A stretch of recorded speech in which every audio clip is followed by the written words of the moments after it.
Welcome to the Create Something Awesome Today podcast, where it's all about educating and motivating creative pros and entrepreneurs from around the world with simple and easy to implement ideas. And of course, helping you create something awesome today. And now, welcome your host. He is the founder of Awesome Creator Academy, a YouTube educator, and the biggest Star Wars nerd you'll ever meet, Roberto Blank. Hey everyone, welcome to Create Something Awesome Today podcast. This is your host, Roberto Blake, helping you create something awesome today. Welcome back. I know it's been a minute since we've done an episode of the podcast.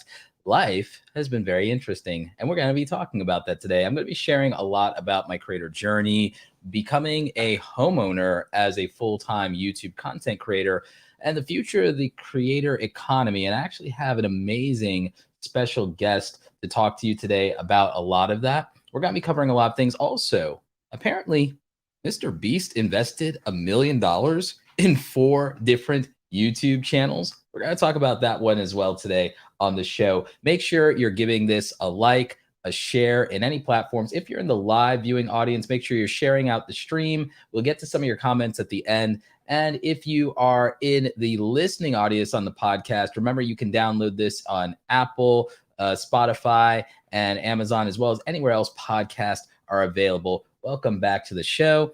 Let's go ahead, and I want to introduce you all to Dustin Blank from Creative Juice. So here we go. Here is this week's awesome guest.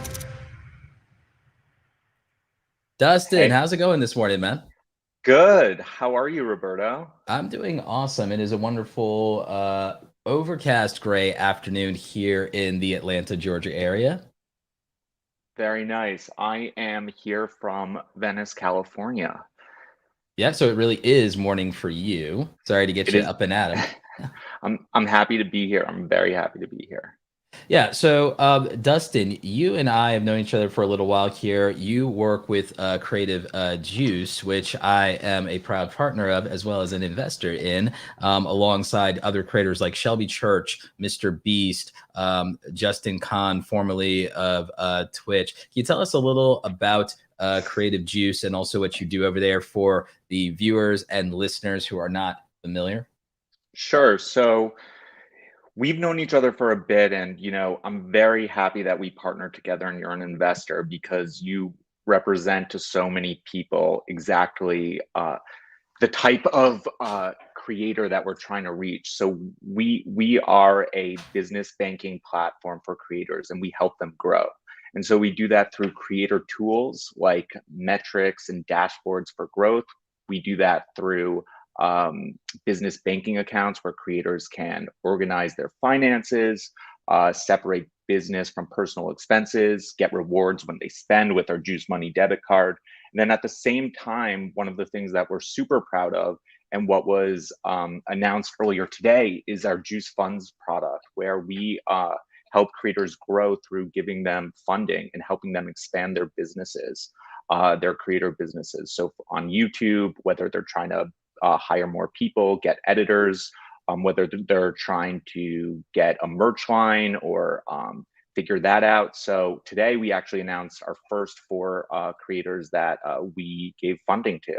And so that was something that we've been working on for a couple of months. And, my role at Creative Juice is working with these creators, finding them, deciding if we should invest or not, seeing if it's a good partnership that makes sense on both sides, and then ongoing, management with them. So working with them, not as a manager, but working with them to help them grow where we can. No, that sounds amazing. I actually am familiar with some of these channels and actually got to meet Betty from Switch Click. And I did a little bit of an interview with her when we were at Vid Summit together. And so, isn't she amazing? Yeah, she is. And her stuff is really good. And it's performing really well. I love that. I love seeing a niche content creator thrive on the platform. I also have seen Nick Shaw and his stuff because I'm a big old anime fan. So I've definitely seen his stuff before. And then seeing Colin Shee, the fact that architecture is so popular on YouTube, I was not expecting that. So this is really interesting. And in the article, it goes over a lot of how they're planning to invest specifically. And like you said, some of them are building new products and merch lines. Others are using it for production. And this is just actually really cool. And it makes me think about like how creators can invest in what's possible if they have the ability to fund bigger projects. I mean, we recently saw Mr. Beast do a massive, huge project. And it's weird Right. to think that 6 years ago, he was celebrating 10,000 subscribers in October of 2015. Now he's making content that is getting more views than the Super Bowl and competitive with high productions and spending the same amount as a television show. That's crazy to think about. Yeah, no, it's really insane. And, you know, it speaks to our thesis and as a company of really trying to support and grow these creators who in fact are small businesses. They without a doubt are companies and organizations that really are, you know, acting like small businesses day to day. And so when we look at like Colin Shee from Never Too Small, or Betty Van and Jay Carrington from Switch and Click, Caleb Phelps from Oompaville, or Nick Shaw from Reanime, when we looked at them about giving them funding, we really tried to understand, okay, like what's your, you know, 1 year or 2 year plan? How are you going to use this money and put it back into your channel to really I guess take yourselves to the next level? So, you know, whether you want to be the next Mr. Beast or you want to, rise and do a steady and small kind of growth trajectory, we're open to both, but we just want to, give funding to creators who want that growth and want to take their businesses to the next level. So with this investment funding, this sounds like an amazing partnership. I know that a lot of people in the audience would have questions like when creators have investment like this with the partnership with Creative Juice, is this something that they have to pay back in some way? So the way we focus on this is we do not take equity in the creators, right? So we're writing a check. Just because we're writing a check does not mean that we should have ownership of the creator businesses for, the rest of the creators journey. That's kind of our standpoint. The way we kind of structure our deals is more based on revenue share, right? Mm-hmm. So we're hoping to, hit a certain goal, but by no means is this any sort of loan, lending, etc. It's based on revenue share and over different time periods, with maximum around 3 years on average. But we've done 1 year or 2 years, etc. So in revenue share, what does that split look like? If you're free to talk about that. If you're not, it's okay. Totally happy to talk about it. It just depends on the creator. The way I do deals and want to continue to do deals, because we'll be doing a lot more funding. So if anyone's watching and needs funding, please, go to getjuice.com, fill out the application form, and someone will give you a shout. We talk to the creators about what their needs are. There's no one size fits all. Just like the creator economy, like every creator is different. So that's the approach we take. And so when I say the length of the agreement can be 1, 2, or 3 years, depends on the creator. Same with the revenue share that we agree on.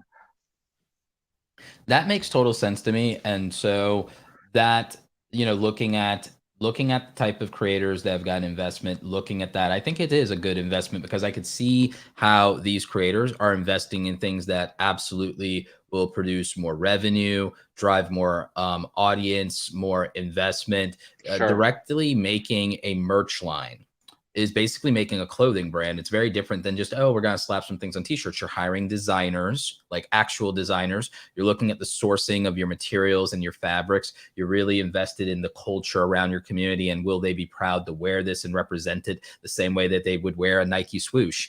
Like investing in buying merch by being part of a creator community is a status symbol of saying, I am a diehard fan. I am a supporter of this person, their content, and their community. And these creators' brands, I think, are as prolific as any other brand we've seen, and as any other community we've seen. I mean, when you think about the kind of person who's a Nike person or Adidas person, that's a specific community. When you look at like people who are invested in certain brands, Apple, it's a community. So I think that creators are businesses and communities unto themselves. And I think that what you invest in as a consumer is largely driven by culture. And I think creators are building communities and cultures and in their companies.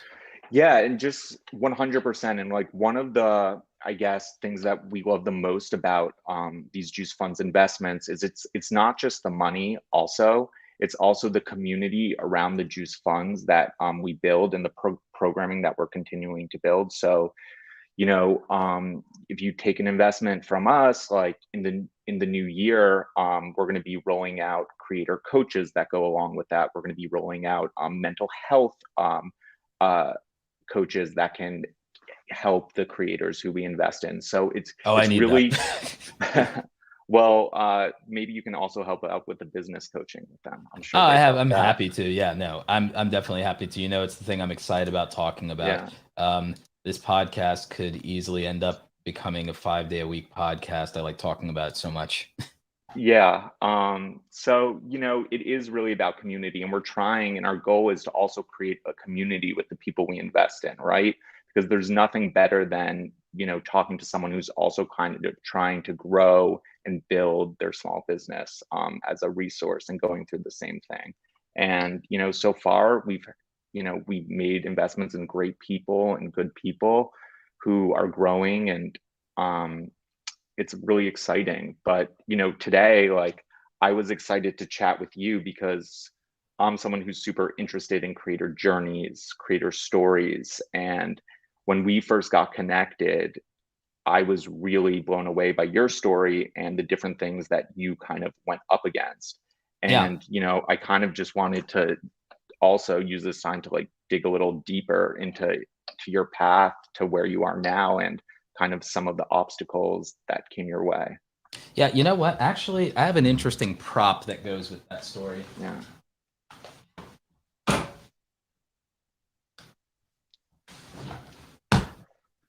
So, when I first started the podcast, one of the interviews I did was MKBHD, Marquez Brownlee, who I think is over 50 million, closing on 16 million subscribers right now. We talked about the first camera we used to make YouTube videos, and we both used really cheap Bobo cameras that had been like some of the first full HD cameras. Going from wonderful 720p to full 1080p was exciting back then. So this is the Sony HD Webby. This is a relic. This is an ancient artifact of the internet. This is an ancient artifact of the internet. Look at that, y'all. Like this is a flippy screen, you know? So like, this is what I first made my YouTube content with, along with eventually a Samsung Galaxy S3. This is like a $200, $220, you know, this looks like a toy. But this camera at the time, it probably cost what was probably all the money I had in the world back then in 2009 or so. So this is what I started making my videos with. And then a lot of it was like my Samsung Galaxy S3 cameras, like with just a phone. It's like a $300 phone you're paying $20 a month on. And so I started out with very minimal gear. And that's super interesting that today, I still use Sony gear today, but I use the most expensive Sony gear they sell. So that's kind of fun. What year was that you were using that? 2009. Oh my God, so that wasn't that long ago, by the way. So I only made, well, it kind of, I mean, that's like, what's that? Like 12 years now, 12 years, 13 years. Like, yeah. So, and the thing is, I wasn't like a creator back then, really. I was like, YouTube was very different back then. YouTube was new. And it was really just a place people were posting videos. There was no such thing in 2009 as like a full-time YouTuber. I don't even think the word YouTuber had been coined yet. And so it was very different in 2009. I like posted between 2009 and 2013, like almost nothing. I posted like 4 times a year. So like, I wasn't like a content creator who was making content. Was that your full-time? So what was your full-time job at the time? Well, at that time, I was a graphic designer working at a company, but I became a freelancer. After that, I left corporate and went full-time freelancing. So when I started doing YouTube in a serious way, I was a freelancer. So so the good news is, like in 2013, 2014, like if you're a freelancer, you have time freedom, right? So like if we roll back and we look back like 8 years ago, I had time freedom, which is not something most people had. In 2013, YouTube was like, it was established, but it wasn't like a household name or anything. Okay. And they didn't have 1 billion global users back then. They have over 2 billion monthly active logged in users now. So it's a very different time in 2013. And YouTube was still a niche community in 2013. It was getting some traction. People were watching how-to videos and tutorials. There were a couple of famous YouTubers, but not that many. And there was no idea that somebody could get 50 million subscribers, let alone 100 million subscribers. That would be unprecedented. At that time in 2013, I'm not even sure if PewDiePie had become the biggest YouTuber just yet. Okay. He was, I think it was still Smosh at the time, maybe, or it was about to be PewDiePie, or it had just become PewDiePie. But it was still very out of the ordinary. I think they had just I think the diamond play button hadn't even been made yet. I think that would come next year.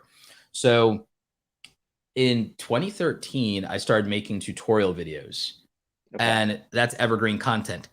By 2014, I had gotten to 10,000 subscribers in 11 months of making serious weekly content, making videos just once a week on something useful, either talking about video editing, graphic design, or the basics of using a camera. And that was my content. Why did you decide to choose that topic? It was useful to people because with my background as a graphic designer, what I was thinking about was there are people like me who could learn this stuff, could make money, whether they go work at a job or they're a freelancer. So I was like, what if, I went to community college. So my family was not exactly super well off or anything. And so my parents were divorced when I was 13, 14, separated when I was 11 or 12. And I have 3 younger siblings. I'm the oldest. Right. And so great single mom, hardworking, but things get tough when things get tough. So it wasn't like we were rolling in money, and it wasn't like there was a lot of money to always pour into things I might want to do. So I had to work hard. And I went to community college because I refused to start my adult life in debt. I saw crippling debt destroy people, and I was like, no, thank you. And that's really some foresight, because we're talking about 2002. The student loan crisis, the mortgage crash, Wall Street, none of that stuff had happened yet. This is 2002. And I'm like, no, I'm not starting my adult life in massive, massive amounts of debt. And what I went to school before was graphic design and advertising.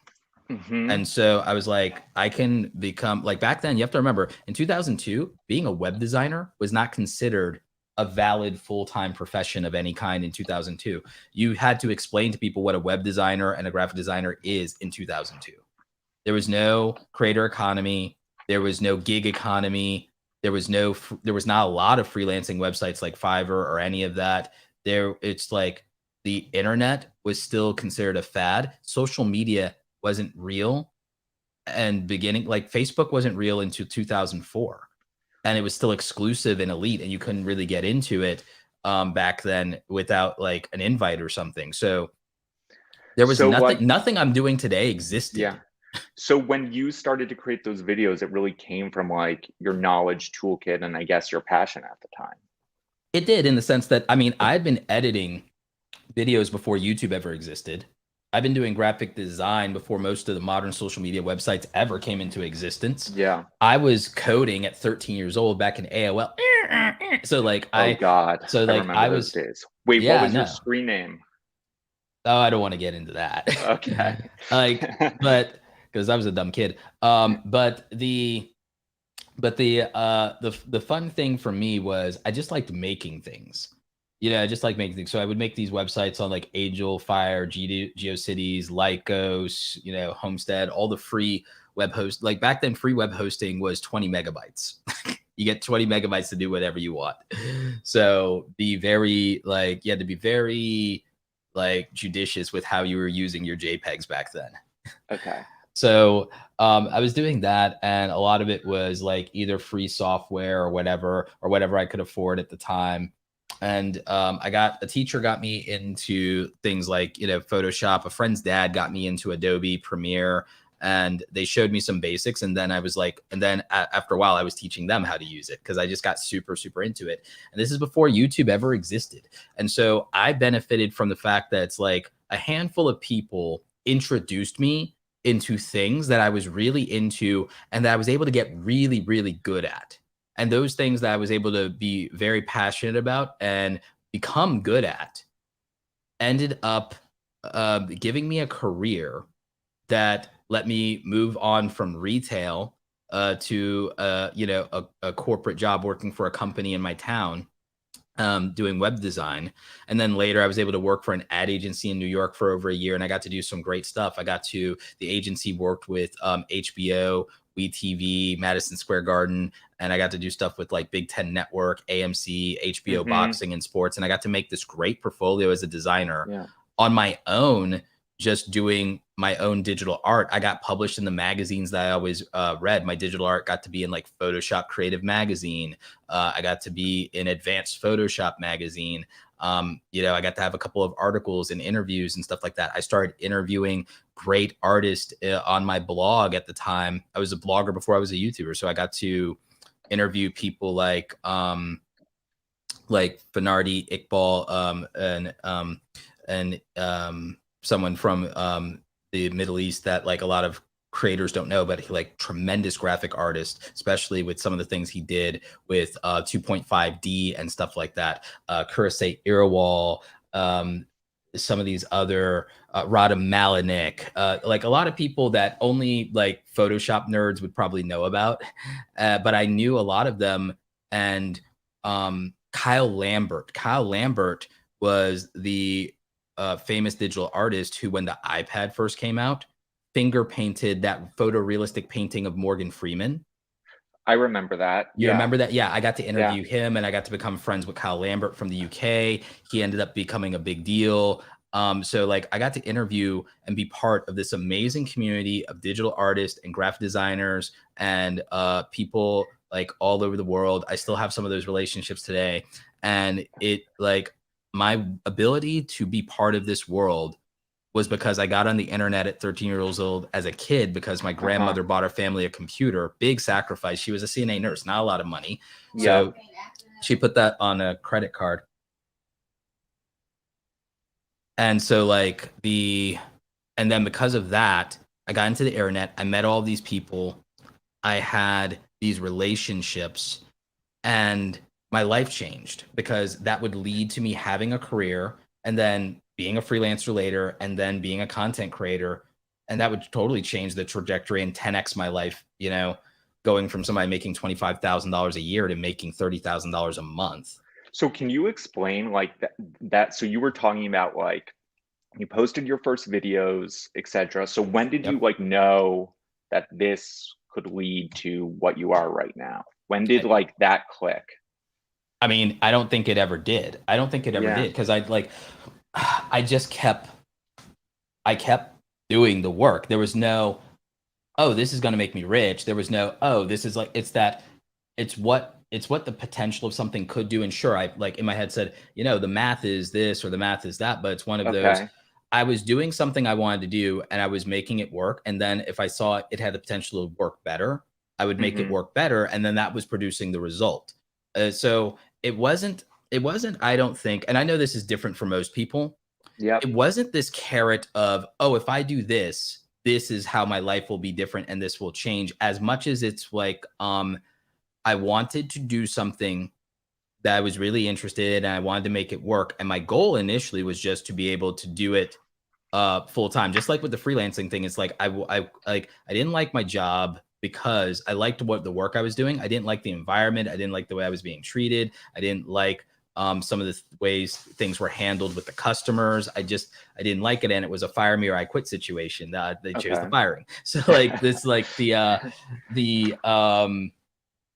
which is a lot of ways is actually better sometimes. But but then being able to do my own thing meant I had time freedom, which means I was smart enough to be able to make the same amount of money, even doing less work, but doing it on my own terms because I had built up skills translated to value. And that's what made me want to teach people skills, is that, you can get a job even if you don't have the degree, if you have the skills. So I wanted to teach people skills for free, because what if they're like me, but their situation is so bad that they can't even go to community college?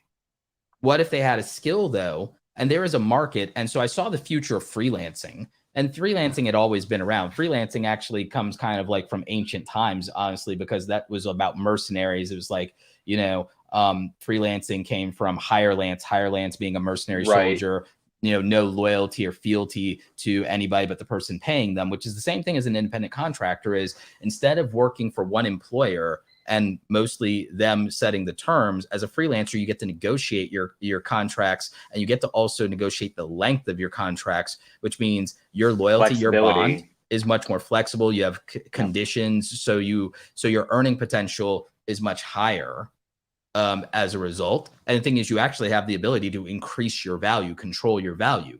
In a fixed salary, you don't have that. The creator economy, right? That control, that flexibility.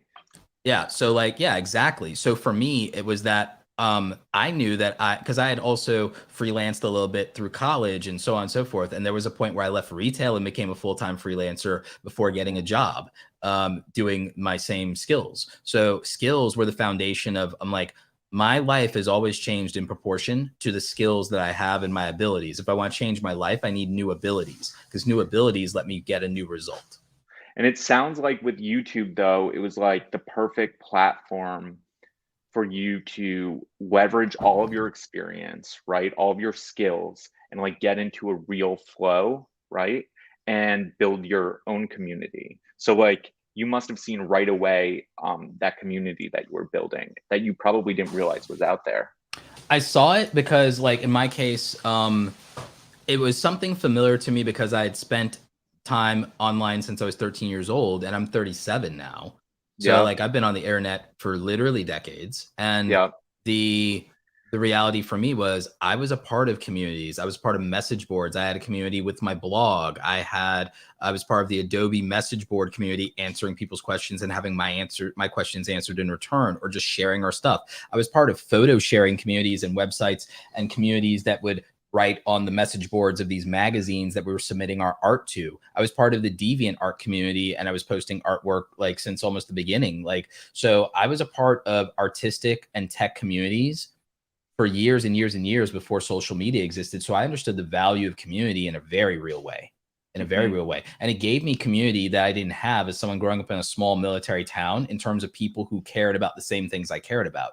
So with that, and then with Facebook coming around in the early 2000s, and being part of Facebook groups and message boards and things like that in there, and having communities and being part of stuff and learning from people, it was, again, the realization when YouTube started being more than just watching funny videos on the internet, and realizing, I was learning things from people by typing it in there, just like Google. But having a video, I was like, well, I can do that. I can help people out. I can answer some questions. I can make some stuff. So within a year being consistent at it, because again, until I was consistent, I had no audience. I had no community. So when I was consistent in 2013 and did that for a year, I got to 10,000 subscribers in 11 months. 2 years of doing that, you get to February of 2015, I had 20,000 subscribers. And then I started doing multiple videos a week. And then by the end of 2015, I had 70,000 subscribers. I grew by 50 something thousand subscribers in just 1 year, after doing it for 2 years, refining my skills, understanding data, saying, I understand YouTube now. And I started talking a little bit, because people started asking me, how are you growing this fast? That's where some of the YouTube help content really started coming from. I really didn't lean into any of that until after I had 100,000 subscribers. I didn't tell anyone really how to grow on YouTube outside of close friends that I knew and people in the social media marketing community and Facebook and stuff like that. I didn't tell anybody anything about, this is how you succeed on YouTube. Okay. Not really. Not until I had somewhere between 50 to 100,000 subscribers did I ever deem to talk about how to grow YouTube. And so when you kind of pivoted a little to talking about YouTube, helping people from that perspective, how to grow their business, etc., on YouTube, did that transition just come very naturally because there was a need, or did you have to work at it? Okay. there was a need because like my content, people don't realize my content has Yeah. always been a response to my community. That's what people don't understand even about what they think are underperforming videos. They're not underperforming videos. They're solving a problem for the 10,000 people that have it. The Mm-hmm. fact that 100,000 people don't have a problem doesn't make that problem any less real for the 1,000 or 10,000 people that have that problem. So yes, I do read comments. I still, to this day, Dustin, probably read more comments than I should. Actually, it's probably not great for my mental health. But there was a point all the way, to be honest, all the way up until 100,000, maybe to 180,000 subscribers. I also used to reply to every single comment, good or bad. So can you talk to me a little bit about like just around that time period, was it difficult for you to kind of figure out how to set up a business yourself as a business, or by 2013, 2014, you understood you needed an LLC, you needed to figure out how to do taxes on your own, et cetera, et cetera? I learned all of that incrementally because there's some of it I did understand because when I was working in corporate America, I was working Mm-hmm. largely for self-made entrepreneurs. So not Fortune Okay. 500 companies, but for very successful companies, some that were in the Inc. 500, like that kind of thing. So I had somewhat of an understanding. Not to mention that because I worked at a web hosting company, most of our customers were online business owners. So again, you end up learning the inside baseball of that. Mm-hmm. Okay. And So then, also I yeah. worked as a freelancer and I actually worked for a lot of local photographers on the weekends who had businesses. So the thing is, I spent maybe the first 10 years of my adult life being an apprentice before I became a journeyman. Okay. And So now I've quick spent 10 question. years as a journeyman. So maybe I'm at the beginning of being a master. Well, you're definitely a Jedi. Am Okay. I? So Or am I a Sith Lord? Who right. knows? So yeah. So Roberto, question for you. Okay. Today with the creator economy, like today, now, Yeah. what do you wish would change about it? And what do you love the most about it? The thing I wish that would change the most is Yeah. What do probably you, yeah. I honestly think I wish that it wasn't as over glamorized purely on the results. And I wish that people really talked about how hard they work for their skills and their abilities, It's not the easiest thing in the world, as much as like we sometimes do it to help people motivate and get started. Picking up a camera isn't the easiest thing in the world. It's actually really hard to get comfortable talking to a camera like it's person, Mm-hmm. or doing an interview or anything like this, or going live and knowing that there are people responding, or going live and having the terror that you're streaming and talking to an audience of Mm-hmm. zero. It's a very hard thing to do mentally, emotionally, and from skill wise. Your ability to articulate and do that, you have to work very hard at something like talking to a camera, performing, public speaking, scripting, writing, researching. It's actually very, very difficult. And I think a lot of YouTubers, especially a lot of creators, TikTokers, streamers, especially the young and popular ones, I think they think it sounds less than humble or immodest to talk about how hard they worked on these individual skills. It is very, very hard. It is very, very hard for someone who's not technologically savvy to learn the basic functions of a camera and how they work together and grasp that. And you have to do it dozens upon dozens of times just to get the beginnings of it right, to get yourself in focus properly. The technology is getting really good to where it's hard to make bad videos theoretically, but it's like, it's easy to screw up just a setting. And if you're not a tech person, go, what did I do wrong? What did I do wrong? Or erase a setting and not know how to get it back. So I just wish more people would talk about the skills that they had to get where they are. And I wish that they would stop pretending that it was luck, because I feel like people say that to sound humble when Mm-hmm. it's like, it's not luck, when the pattern I see is that all of these people not only were extremely hardworking, they were extremely hardworking at very, very, very specific things that other people would take for granted or wouldn't think is something that has to be worked at. So they would overlook it. And because people don't talk about that, then other people work hard at the wrong things. They push on doors that require a pull and don't and Mm-hmm. wonder why they're not getting where they want to be. And I just wish people would talk about their skills and their abilities and what the barrier to entry to learning a skill is. Because once you change your abilities, you can change your life just like that. Like, and I say just like that, I mean, you have an ability now. Every day for the rest of your life, you are transformed. You're not what you were the year before if you have a new ability. Mm-hmm. So now you can do things you couldn't do. if you can do things you couldn't do, your life will just be different.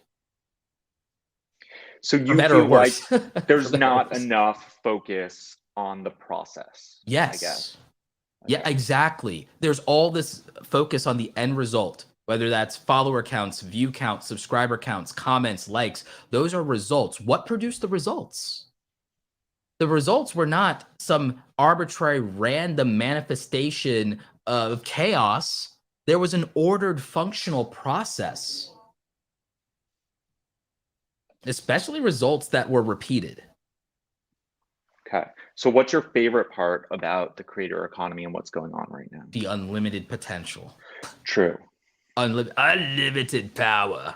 My favorite part of the creator economy, unlimited power. It's the unlimited power of anyone that is creative, passionate enough, hardworking, and has the mental fortitude to make a true and earnest commitment to a community of people that they want to serve. Because that's what happens is, yeah, it doesn't shock me that content creators are becoming the new rich, because I'm like, to me, the math is obvious.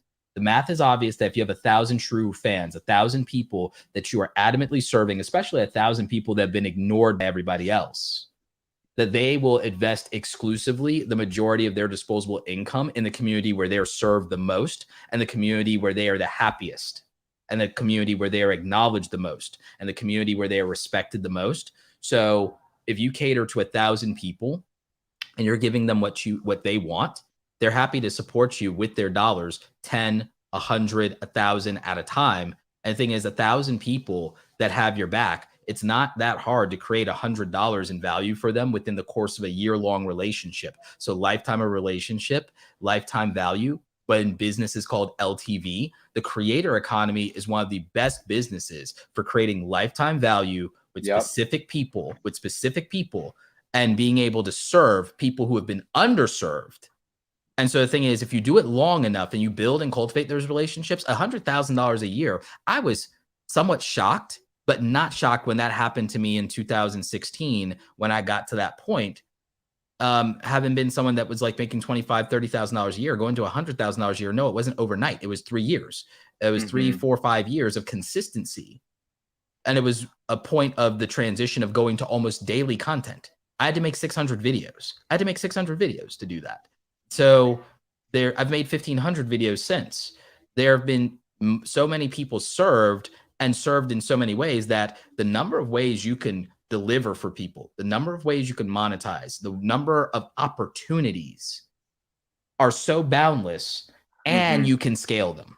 That's what's exciting to me. That's why it's really unlimited, because now there's a very low barrier to entry outside of skills and a minimum investment of resources. Like, I know everyone talks about capital, and it's great that Creative Juice is investing creators in capital. Yeah. Eventually, you know that I eventually want to do a creators fund organization that does small micro grants. And the reason I want to do micro grants, I'd love to give away $1 million, but like not quite there yet, not balling like that. But the thing is, today, if you invest $1,500 in a creator, they could have like one of the best cameras here. They can get like a Sony ZV-E10 for $700 and get a 20 millimeter f2.8 lens, give them all the blurry background they could want for like another $300. So you're 1,000 in. You get this handle for $100. It's almost a gimbal. You get a Deity microphone clip-on. Lapel wireless microphone is probably the best option for all-around audio, just to not have to think about it and not have to learn too much.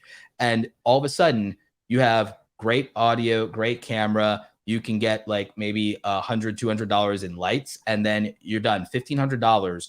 You have camera, audio, video, lighting quality that makes you competitive with people with 1 million subscribers on YouTube or 100,000 followers on Twitch or TikTok. You have basically everything you need, and software is mostly free or really cheap now. So at that point, I know that like a $1,500 investment, a $2,000 investment, I know that is a $2,500. I know that is literally enough to put somebody in a position that I could have only dreamed of when I was starting. And that is enough for somebody to build content, build a business, build an audience, build a community. You can do it with less. You can do it with a phone today. But if you wanted to compete with the best, it would, after you have that investment of resources, if that's the top line, we're talking, if you have, I've seen people with great setups for under $1,000. If you have $1,000 to $2,000, that's the capital investment to literally compete, minimum to compete with like the best of the best of the best. After that, it's down to your abilities, your skills, and But how there's hard you're only willing to work. it is limitless, the creator economy, but there is only one of you, Roberto, Yeah. right? So there is some sort of limit at a certain point, time in a day, what you can spend. So at a certain point, you need to hire people, build out your business, do all of those types of activities to kind of grow, right? You do. I will tell you this.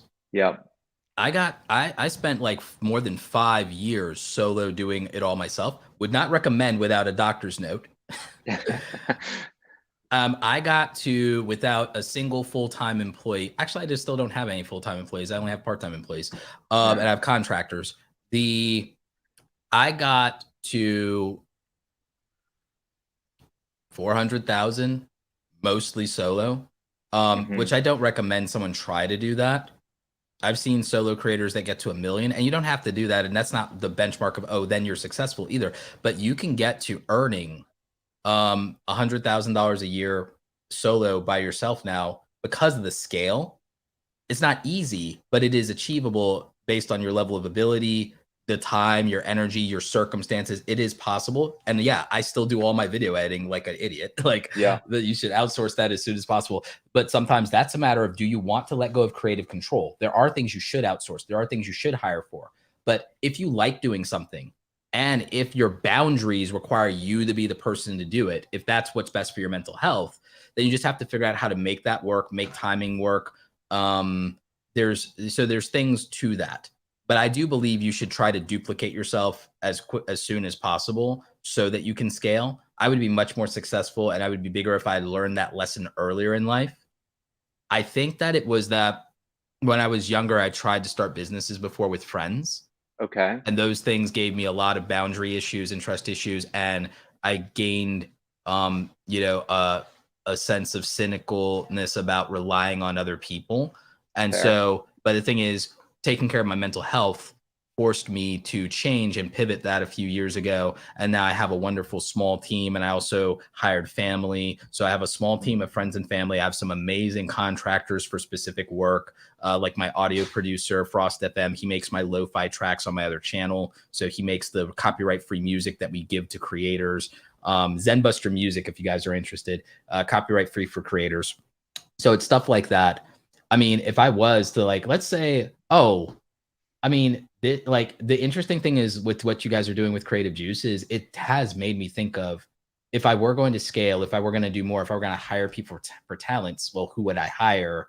And because I think if I were to try to figure out how to spend like $1 million investment, it would be investing in other people that could take everything I'm doing to another level that I can't possibly do on my own. Okay, so you just kind of brought up mental health also. So like, what do you recommend to YouTube creators to, basic base level things that to take care of their mental health so they don't burn out? The irony is, so I haven't really ever burnt out for real as a content creator and a full-time entrepreneur. I did as an employee. Because we had, at the place that I worked, we had a massively like toxic culture. We had so many management problems, and we had like overworking. And I mean, like for real overworking of literally, after I'm already home, relaxed and settled, literally calling me back to the office for an emergency I can't do anything about, as at all hands on deck, just because my former boss was like, and this is no offense against him, but with his background and stuff like that, he, as like a former major in like the army, his whole thing was his boundaries, and his thing was he only felt secure in a crisis if he could surround himself with his troops, so to speak. And so his management style was not like really good for other people's boundaries. Like if he was stressed, then everyone needed to be stressed. Exactly. We're all in this together. Doesn't always, we're all in this together isn't always great for other people's boundaries. So, so it was things like that, calling me on my days off. There was a lot of things like that where one of my boundaries became time.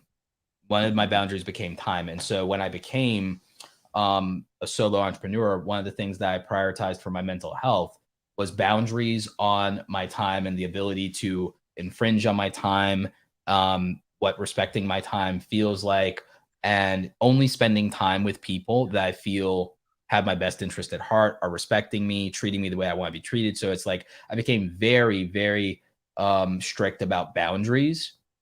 And I think that was one of the best things for my mental health is establishing and understand. And I learned how important it was for me to communicate my boundaries so that I wasn't punishing people for expectations they weren't even aware of. Right. So for my mental health, over communicating my needs, establishing and setting my boundaries, being honest about my boundaries, those were the most important things, I think, for a lot of my mental health. And also developing structure in my day and making self-care a part of my structure. Later, with hiring my sister as a personal assistant, she helped me with accountability and making sure that anything that I needed to do, that there was a human being like that was literally in charge of my time and in charge of reminding me. It's like, you have the authority to come in. I was like, I had to give my little sister, I had to give my baby sister the authority to yell at me if I like don't remember to take lunch, or to yell at me if I don't remember that I'm supposed to have a stop break, or stuff like that. Like literally yell at me if you see me not taking care of myself, because it's going to come back at you later, kind of thing. Exactly. So I've had issues of like doing sprints where I will like temporarily run myself into the ground. The good thing that I do is when I need a break, Dustin, I really take a break. I mean, on my main channel, I had to do the whole house thing. So I hadn't uploaded for 45 days because my life demanded my attention. What I did, however, was I made sure I upheld all of my responsibilities to my sponsored partners. I made sure that I held my responsibilities to my coaching clients. I upheld my responsibilities to my team. But as much as I wanted to make content, what I did was I didn't fully ghost my community. I was active in my community tab, and I was active on Instagram and Twitter so that I wouldn't ghost my community just because I had a life event happening. I wanted to minimize the impact to my audience. And the thing that I feel I could have done better and should have done better was have evergreen content backed up so that I could have at least put out a video a week. And that's the system that I'm going to reintroduce, because that was a system I used to have. I upped the quality too high to maintain that system, but now I have to just reacclimate so that the quality be maintained, but the consistency is not compromised. Do you use the evergreen feature on Creative Juice? Have you seen that? I've seen it. I love it. And it's like, so 27% of my revenue is from evergreen content, and 33% of my content is evergreen. And I love that. That's really high.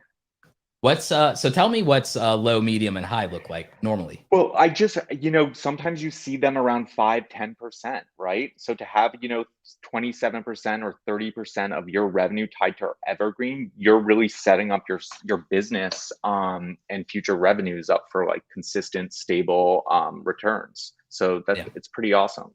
And that's just the ad revenue that Creative Juice sees on the back end. Right.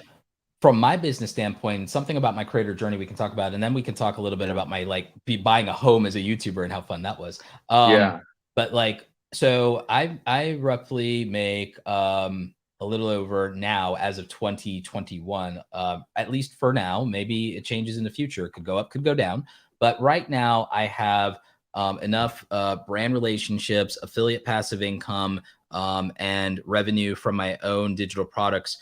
I do about $30,000 a month. I used to earn $25,000 to $30,000 a year, and that's an amazing income. Now, it is. Half of it goes back into the business, though. Half of it goes back. I made a video about this. Half of my money goes straight back into my business, and then I have taxes. And then I also am very, very passionate about investing in my future and my retirement account, something I wish more creators. I was talking, actually talked to one-on-one. I talked in the last week with 12 creators that are successful that don't have any retirement set up. Really? And it terrified me. And these are very successful people, and like $1 million like people with like 1 million to 2 million followers in TikTok, crushing it, doing very well.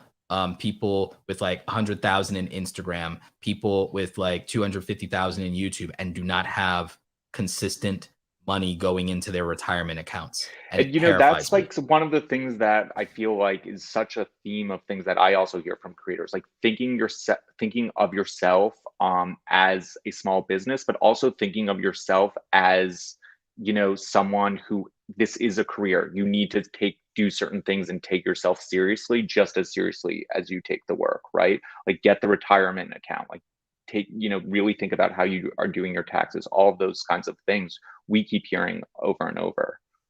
Yeah, and it scares the hell out of me, man. It scares the hell out of me. Yeah. So I've, without giving financial advice, I've Yeah, advised them to exactly. do like some of the things that I tell them, well, here's what I'm doing. And I also sometimes recommend them to like people I use for bookkeeping. Like I use Bench for my bookkeeping.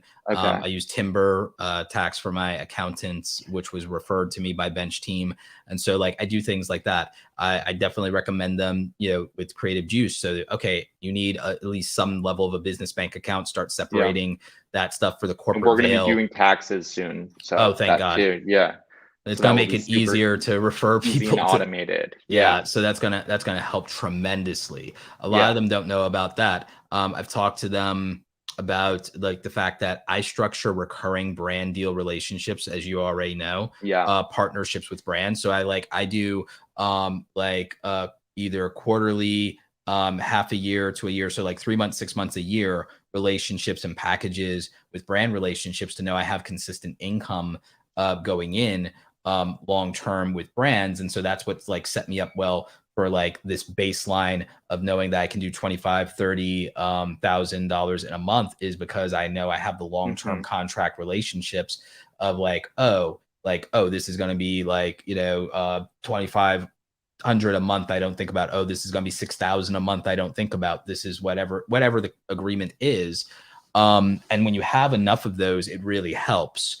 And then knowing in my case that I have a coaching business, I have a business. So I have that. I know that my team is covered, because my team and business expenses is like, okay, we make 100,000 a year in the coaching business. I can pay out my team on all of my part-time employees, and I can cover all my software costs. I know that, okay, the business outside of YouTube, if I'm not uploading for like a month, is Hmm. definitely covering the people that I'm responsible for, and then in my case, I help a lot of my family members. So it's like I make sure that my living is covered by purely passive income. So that one of my best affiliate partners, I've been very public about what I've been Right. doing with TubeBuddy.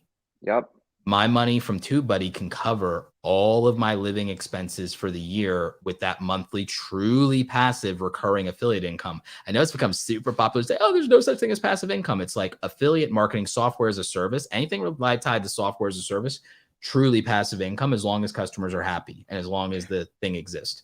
So we have just a few minutes left Yeah. here. So Roberto, wanted to ask you, looking forward 2022, what's on your vision board as a creator? Ooh, that's a great question. So, for one thing, as a creator, for my vision board is I actually really want to get into Skillshare. Skillshare, we talked about the skills being the foundation of success, and Yep. Skillshare is the Netflix of education. I want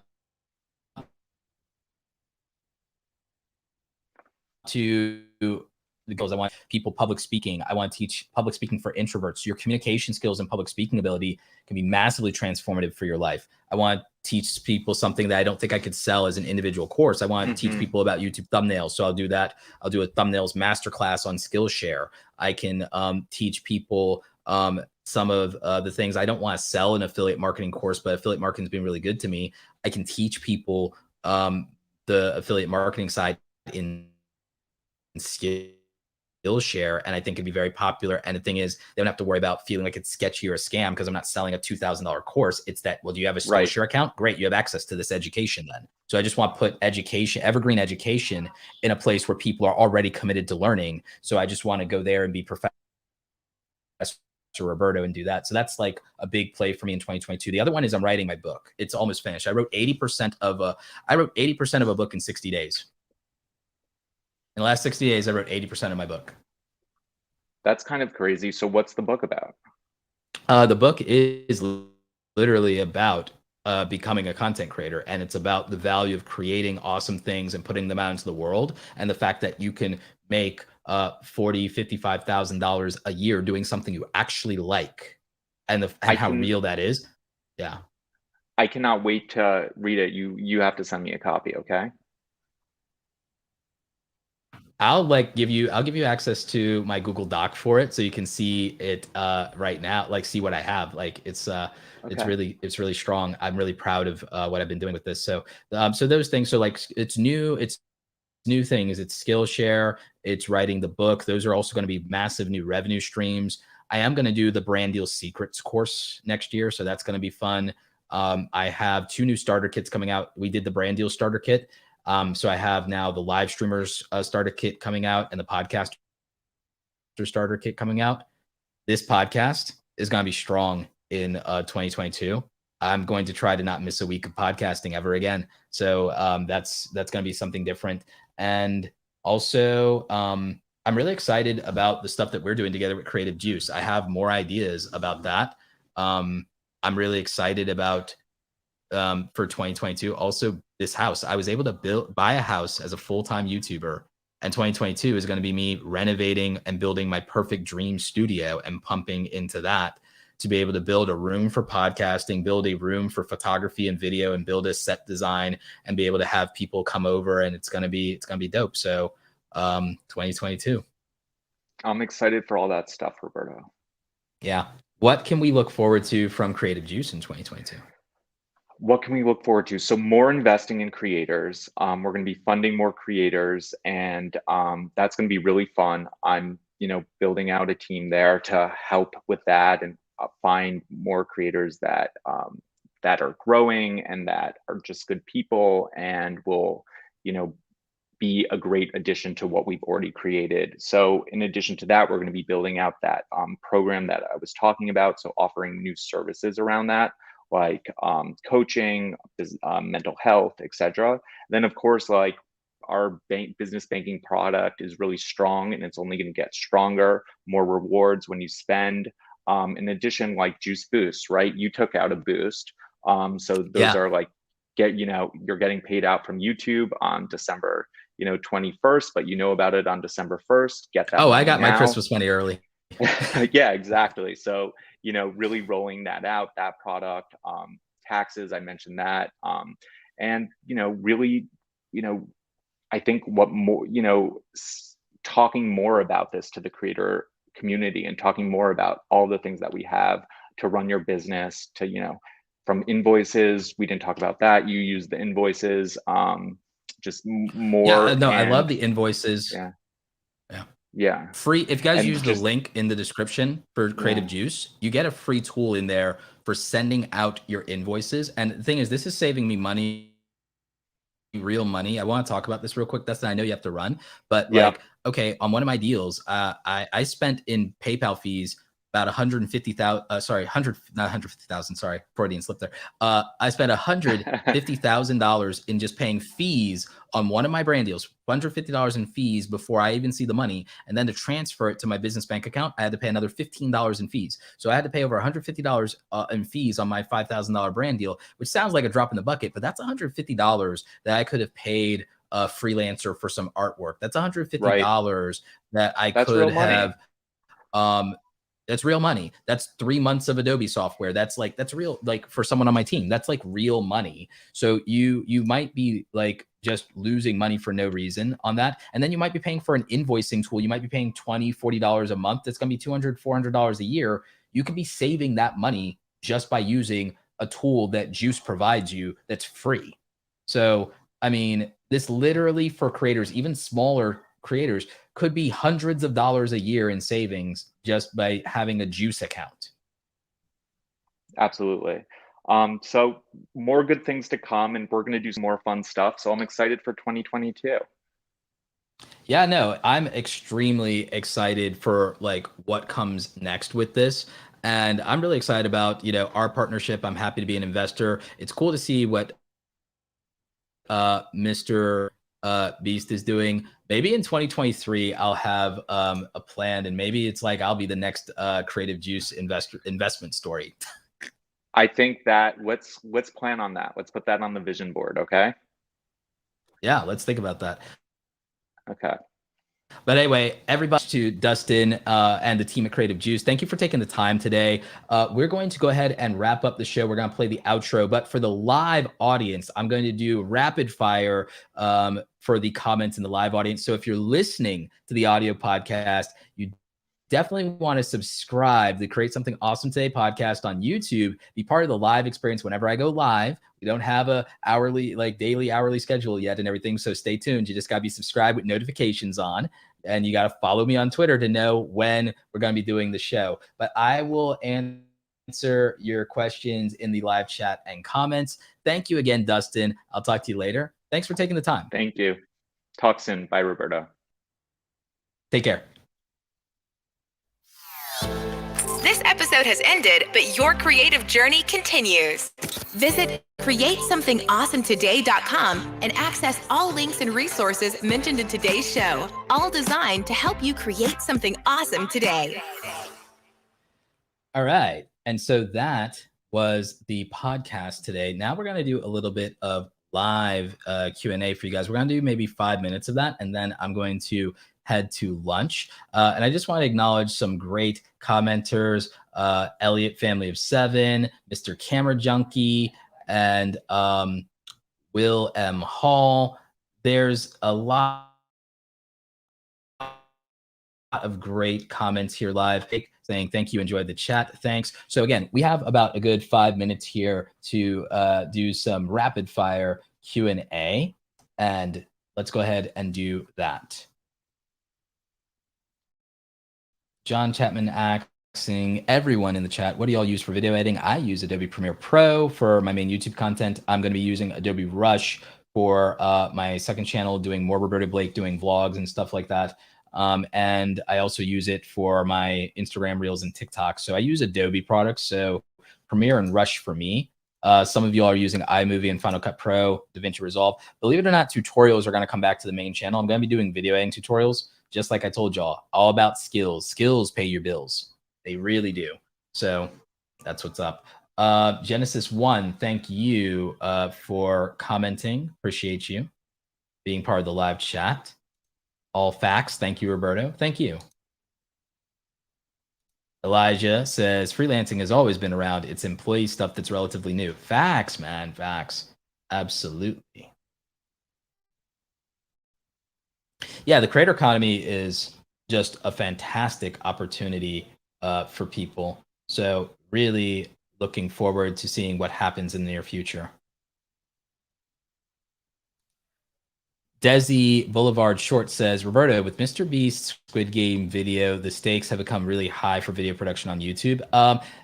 Only for the tippy top. There's still a massive amount of room for people doing the acceptable threshold of quality, which is basically what I have going on here, which you can achieve with, a $700 camera, $200 to $300 lens, new or used, and just some decent lighting. $200, $300 worth of audio is really enough. So, or again, just a good smartphone with some accessories, or if you do live streaming, look at Emily D. Baker. Don't have to have massive production values. You can use a $200 Elgato face cam, and that would $200 Elgato face cam, maybe $100, $200 of Elgato lights, and then a $100 Elgato microphone. So like what, $500, $600 to literally have the perfect live streaming setup in terms of quality. You could be a live stream newscaster, a reaction channel. You could do any number of things, and that would be enough. That'd be enough. So I think that it just depends on the type of content. If you're a big YouTuber doing high spectacle content, Mr. Beast raised a bar, but you don't have to go that far to be a tech reviewer, a beauty reviewer, a streamer. You can do it very modestly. What are your thoughts on Blender as an all-around creative tool or even a YouTube content creation. So what are my thoughts on Blender? Blender is a really good free software. It has a lot of capabilities, but the learning curve on it is really steep. What I think is I wish there were more resources for people to learn some of those open source tools a lot better, because I just think that it's really rough sometimes to learn software. That's why I got into the tutorial space when I first started. It can be really hard to learn that software, and it can be really hard if someone's not teaching it the way that you understand it. So I would just like to see some of those things get easier, simple modes or simple interfaces to help people use them more. Do you think it'll make creators more encouraged or discouraged making videos? I think that if creators are getting discouraged when they see like a big YouTuber, they see someone like Mr. Beast and they see this extravagant content, or they see how much it costs, I think that if you're getting discouraged by that in your head, I understand, but I also think it means that it's going to be very difficult for you if seeing other people and seeing like their wins, their success, or what they're working with makes you discouraged instead of inspired. I don't know how you would handle success, because becoming successful will always mean seeing other really successful people and knowing that there's always another level beyond what you're doing. And so if you're feeling that now, it won't go away with your own success. So I just think that if that's mentally where you are, I think maybe you have to work on your mental more. I think you have to work on yourself more if that's the mentality that you have, because you can't just, you either have to turn a blind eye. If you get discouraged too easily, you have to turn a blind eye to other people's success, which means you can never learn from them because you're getting emotional about that. So that would be one thing, is you'd have to, okay, I can't learn from these successful people because I have to ignore that they exist or I'll get depressed. So that's a problem that you have to address. Or you have to work on your mental fortitude to be indifferent to seeing other people's success or the scale of what they're doing or how well they're doing it, making you feel bad about what you're doing. You have to either become indifferent to that, or you have to learn to ignore it. But there are consequences to ignoring that those people and their thing exist, because you'll never learn from those successful people if seeing them succeed makes you depressed. And again, I'm phrasing that weird, but it might not be that you're depressed because you're seeing them succeed. You're depressed because you're seeing everything they had, but that's the same thing. Seeing everything they have and then feeling like it's like having more wouldn't mean you could do more, because you didn't go through the process to get what they have in the first place. And so if you can't acknowledge that, it's going to make it very difficult for you to ever be in their same position. So you have to become indifferent.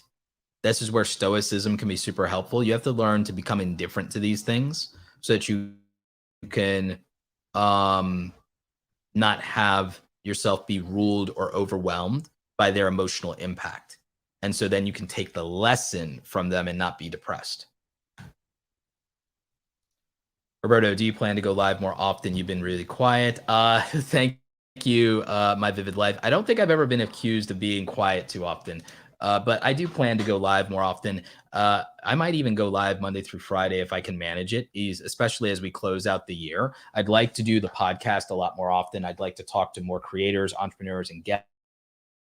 I have some people to do it with are lined up. So it's something that I'm definitely looking at. Yes, creators on smartphones can make it too. It'd be curious. Like, here's the thing. If someone was looking at Mr. Beast, for example, and they're like, okay, I don't have the money to make a real life Squid Game. It's like, what if somebody made a real life Squid Game in Blender with free software? If you were someone doing Blender content, it's like, oh, can I recreate Mr. Beast Squid Game with Blender? It's boom, you have spectacle content. Oh, can I recreate this but in The Sims? Oh, all of a sudden you have spectacle content. Oh, doing an art poster. You could make an art poster celebrating like a Mr. Beast milestone, and then all of a sudden you can get in on this by being an artist or digital artist. What's holding people back is not what they don't have. It's their lack of the creative ability to make more out of what they have. So Mr. Beast started before he was ever rich. He became viral doing a lot of things that just required torturing himself when he was broke. So that's how he grew up to 100,000 subscribers. He got to 100,000 subscribers as a broke kid. And that's what then let him be in a position to get his first brand deals, to then give away money And so he still spends, I spend 50% of what I make back into my business. Mr. Beast spends more than 90% and sometimes 120% of what he makes back into. Mr. Beast has gone into the hole making content. Mr. Beast makes content at a loss on his main channel and then uses other channels, other businesses he built to subsidize it. So Mr. Beast, whatever his channel makes, he spends about 120, 135% into the main channel. And so the main channel would be in debt actually, but he has other channels and other businesses that supplement his main channel. So the thing is, that's not something that's realistic for most of y'all to do, but it took him 10 years to get there. It took him 10 years to get there. He's not an overnight success at all. He spent most of his career as a small YouTuber. So and by that, I mean, he spent most of his career as a YouTuber under 1 million subscribers. So don't be discouraged because you don't have stuff, because it's like, if you had all the fancy camera gear and you had all the help in the world, you may not have an idea that would be successful anyway. There are people who have all the money, all the resources in the world and go bankrupt because their ideas just weren't good enough or their execution of their ideas wasn't good enough. So just learn to be satisfied and make the most of what you have and do something with that. What do I think about dislikes, blah, blah, blah, blah. You want to know what I think about it? Go on Twitter. Type 1 Talk says, question about live streaming. Is there a good way to set it up on only iPhone and MacBook Pro, meaning using the phone camera, but driving the StreamYard interface and pulling questions from the Mac? Meaning using the phone camera. So what I would do is I'd probably mount all right, in that situation, I'd probably mount the phone and use the phone as the camera source and use the Mac to control the stream. And I would just video StreamYard. And then as far as the questions from the chat, I would just use the StreamYard interface as regular. So that's probably the way I would do it. And that's pretty much the same as doing it with a camera. So yeah, that's probably how I'd do it. CJ Unplugged says, honestly, Mr. Beast Squid Game video inspired and encouraged every creator as to what can be, should have inspired and encouraged every creator to what can be possible on YouTube, in my opinion. Yeah, again, I think seeing his long-term journey, I think people's problem is they compare somebody where they are now to like themselves instead of looking at, well, where'd they start? Because like you can't compare someone's end or middle to the start. So like that's the difference. Do I ever read comments? Yeah, I'm reading them now.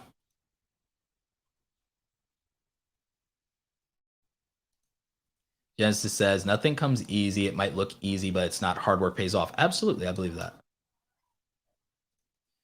Sammy says, I have a major question. I quit YouTube 3 years ago to take a step back as a creator. I had burnout and I wanted to not make videos for views. I want to come back, but my creative energy is zero for everything. If your creative energy is zero for everything, do you want to come back? And I'm being very serious with you. If you're saying you want to come back and you didn't want to make stuff for views, you could have just made stuff and not cared about the views. You could make a decision to say, I'll just make things, and you could have made it part of your daily routine. You don't get kudos for brushing your teeth. You don't get kudos for taking out the trash and walking your dog. You do it anyway. Those are commitments you make, and you make those commitments because, oh, well, there are consequences for not making them, right? So, but here's the thing. If you wanted to make content and you don't want to make content for views and you want to make content, then you would make content and you would just make yourself indifferent to the views and you'd make it a routine. But you're saying your creative energy is zero.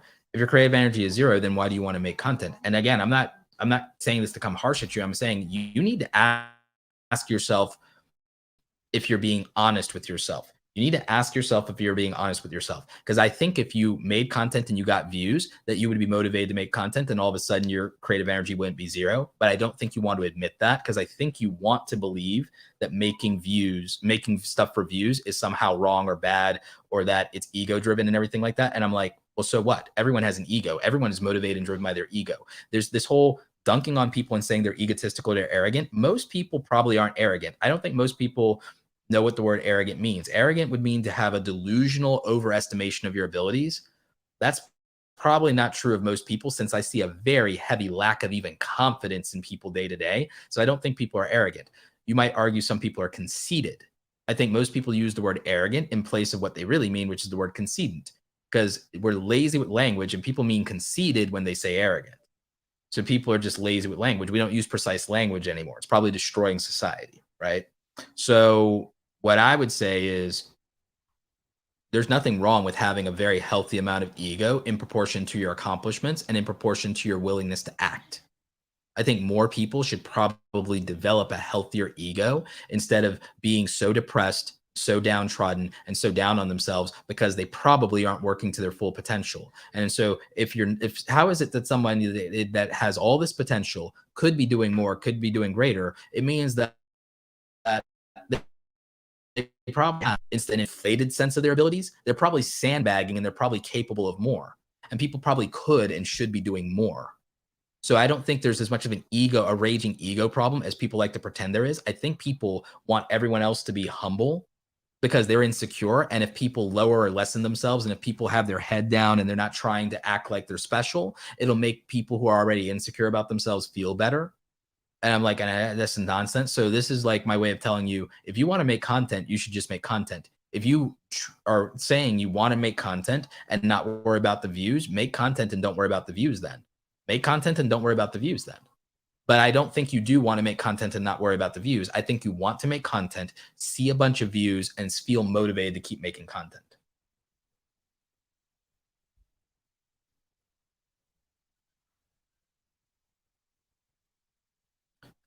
So you said your follow-up to that is, I don't feel like making videos or making media content, but deep in my heart, I want to. So you're saying you don't have motivation. Okay, I have the answer for you. Here's your cure. Here's the cure for any of you and all of you watching that don't feel motivated to do something. When motivation fails you, discipline won't. I guarantee you don't feel like brushing your teeth in the morning. I guarantee you don't feel like going to work every day. I guarantee you didn't feel like going to school every day, and you did it anyway. So here's the thing. If there's something you believe could make your life better, or something you believe you should do, and you can't muster up the energy or the motivation to do it anyway. And if you need consequences to push you because there's no penalty for making that thing happen, if there's no penalty for you not doing the thing that you know would make your life better, literally find one friend and maybe make a handshake deal to where if you don't do this thing that you said you would do every week, you owe your friend $10, and that can be your penalty, because then maybe you need a penalty. Or maybe, I mean, if it were me, I'd probably make a friend say, hey, if I don't do that thing I said I was going to do, you have my permission to punch me in the gut. That way I have a literal physical pain that is on the hook if I don't do what I said I was going to do. So like, but I'm a little extreme on that end. So I think that you need to find discipline. And part of the thing that could get you to discipline is maybe if you had consequences. It's possible that if you lack discipline, then you might lack consequences for not following through. And so that's the thing. And if you can manage to do the gym and do your chores and do all that, you need to take that same mentality and apply it to your creativity. You need to take that same thing and apply it to your creativity. Because the thing is, if your parents were saying there's a punishment, if you were still a kid and you had to do something and your parents said there's going to be a punishment if you don't do it, you would do that thing whether you feel like it or not. You don't have any penalties for not following through on your ambition. And so the thing is, if you're not motivated by the possible fulfillment of a dream, and if being haunted by the ghost of your unrealized hopes and dreams is enough motivation, then you need something else to motivate you. What is it Darth Vader said in Return of the Jedi? He was like, perhaps I can find other ways to motivate them. Like, so you need something. If you need something to motivate you, and if the possibility of success isn't enough to motivate you, then maybe you need someone or something to create a consequence for you not following through. So that would be like my answer. I think this will be the last question here. Is it necessary today to showcase your actual face to better personalize your YouTube brand, or are there other visuals enough without that? So I think that there's a new evolution of faceless creators. I think faceless creators will be the future of the platform in many ways, of many platforms, because I'm seeing the VTuber community, the V streamers. I'm seeing people like Corpse Husband. I'm seeing people like Dream.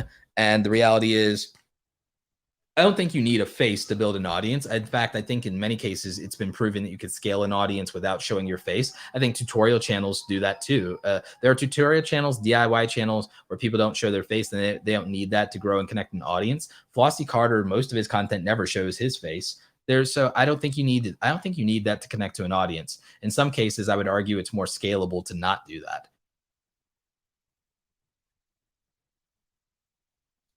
Do I think consistency is the biggest part of growth? I think consistency, but also community. I think consistency, community, and creativity are the trinity when it really comes to how much something can grow. How much something can grow, I think, really comes down to consistency, community, and creativity. That's the trinity. That is the growth triangle in social media and content creation.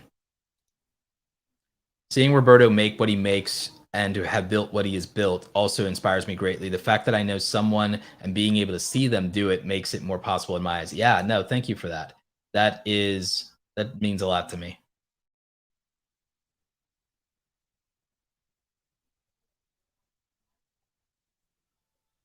Yeah.